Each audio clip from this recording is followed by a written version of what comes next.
Hi, I'm Art Caplan. I'm at the Division of Medical Ethics at NYU's Langone Medical Center. And I've had the opportunity to work with a lot of folks from the AHA on issues around cardiac problems and competitive sports for many, many years.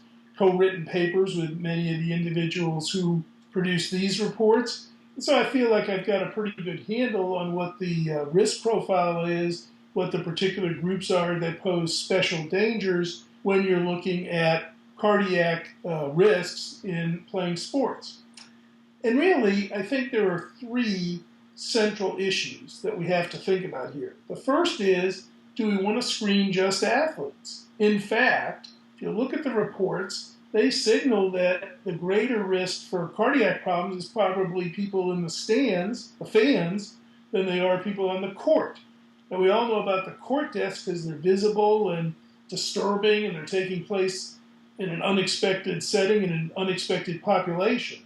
But the reality is, as the reports tell us, the incidence and prevalence of these problems is not great. You'd be better off in terms of yield of protecting health if you did people who were not playing on the top level teams. So I think there is a case that can be made. If you're going to screen, you're going to have to screen both premier athletes, let's say, and other people engaged in maybe amateur or self-driven activities, which leads to the next big challenge. Should we be doing this at all? So what is the biggest risk to young people, even if they're playing competitive sports with a particular cardiac condition, either detected or not? Well, it's probably not cardiac failure. It's probably dying from suicide, from depression, or some mental health problem.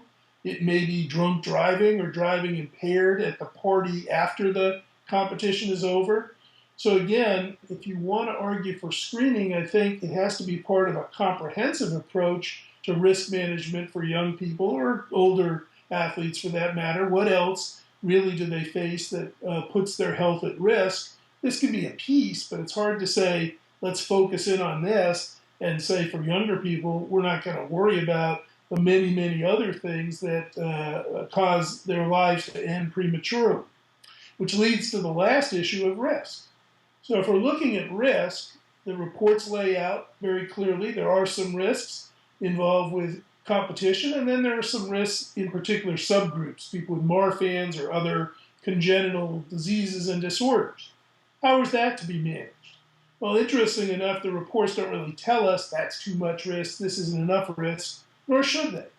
That's a value judgment, and I think what we have to do is leave that to the young athlete and their parents or guardians, maybe even a little bit to their friends and teachers to help make an informed decision. Look, competitive sports carry risks of other sorts, and people play them. There's certainly a lot of attention these days to concussion. We know that there's still wrestlers and women playing soccer and hockey players and tackle football players. So people assumedly understand the risk and decide that the benefit of the sport outweighs the risk for them. And that means that what we're really looking for is an informed consent.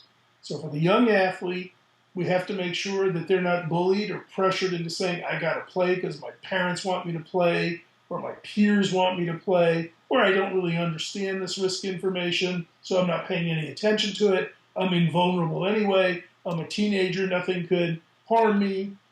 Sometimes that means talking to that kid alone and making sure they really do understand without the presence of parents or anybody else, coaches, anyone else around.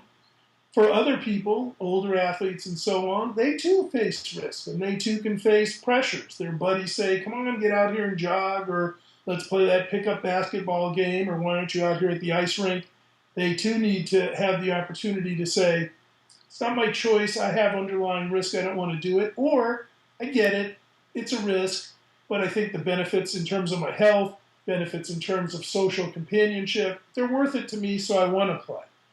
Each individual is going to wind up in a different place. Physician's job is to make sure that the place they wind up in is one that is truly informed.